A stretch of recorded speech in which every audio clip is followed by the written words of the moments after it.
ایک بار ایک آدمی ایک حجام کے پاس جاتا ہے. حجام اسے بولتا ہے کہ میں خدا کو نہیں مانتا. ساتھ اس کے بال کاٹ رہا ہوتا ہے, شیو کر رہا ہوتا ہے. وہ انسان پوچھتا ہے کہ وہ کیوں, کیا وجہ ہے, تم کیوں خدا کو نہیں مانتے. حجام بولتا ہے کہ اگر خدا ہوتا تو اتنی غربت کیوں ہوتی دنیا میں, اتنی گندگی کیوں ہوتی دنیا میں, اتنے مسئلے مسائل کیوں ہوتے. تو وہ آدمی کچھ دیر رکتا ہے, سوچتا ہے, اور اس پہ آ کے جواب دیتا ہے کہ وہ دیکھو باہر دیکھو.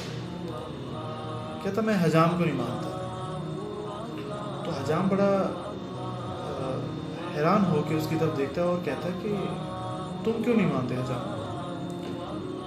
تو باہر ایک میلے کچیلے کپڑوں میں فقیر بیٹھا ہوتا ہے, جس کی داڑھی بھی بڑی ہوتی ہے اور بال بھی بڑے ہوتے ہیں.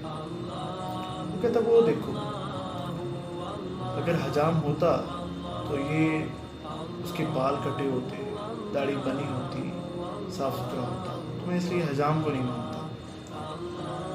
تو حجام بولتا کہ یہ میرے پاس آتا ہی نہیں ہے, تو میں اس کی کٹنگ یا بال ایسے کیسے بناؤں, اس کی داڑھی کیسے بناؤں. میرے پاس آئے گا تو میں اس کا کام کروں گا نا. تو وہ آدمی مسکرا کر بولتا ہے کہ ایسے ہی ہے کہ ہم خدا کے پاس جاتے نہیں, اللہ کے پاس جاتے نہیں ہیں, اللہ سے مانگتے نہیں ہیں, اللہ سے عرض نہیں کرتے, ہم اللہ کے پاس نہیں جاتے ہیں.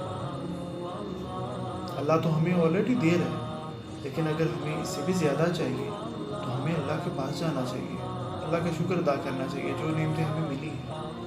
ہم تو اپنے جسم کے اندر ایک بال کی نعمت کا بھی شکر ادا نہیں کر سکتے, جتنی نعمتیں ہمارے پاس ہیں. تو وہ حجام بڑا حیران ہو کر اس کی بات سنتا ہے اور اسے معافی مانگتا ہے, اور اللہ سے معافی مانگتا ہے کہ یا اللہ میں گنہگار ہوں, مجھ سے غلطی ہوگی, میری سوچ چھوٹی تھی, مجھے اس بات کا آئیڈیا نہیں تھا کہ میں غلط ہوں, جو میں کہہ رہا ہوں وہ غلط ہے. تو اس چھوٹی سی بات کا نتیجہ ہم یہی اخذ کر سکتے ہیں کہ ہم اللہ کے پاس نہیں جاتے ہیں. یہ دنیا میں ہماری سوچ الٹ ہے. جب ہمیں تکلیف آتی ہے تو ہم کہتے ہیں شاید اللہ ناراض ہے, لیکن اللہ ہمیں تکلیف دے کے خوش نہیں ہوتا, ہمیں تکلیف دے کے اپنے پاس بلاتا ہے. کیونکہ جب ہمیں تکلیف ہوتی ہے تو ہم نماز کی طرف دوڑتے ہیں, اللہ کے ذکر کی طرف دوڑتے ہیں.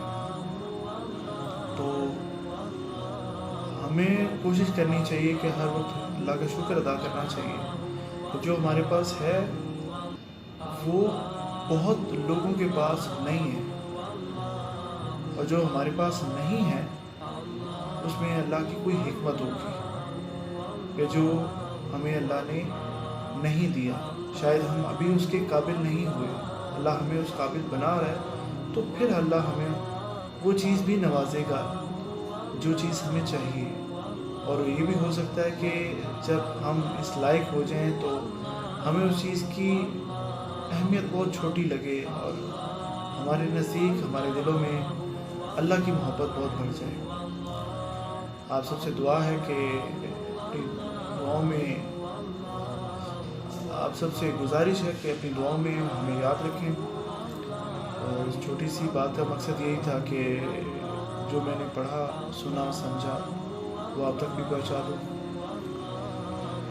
اللہ حافظ.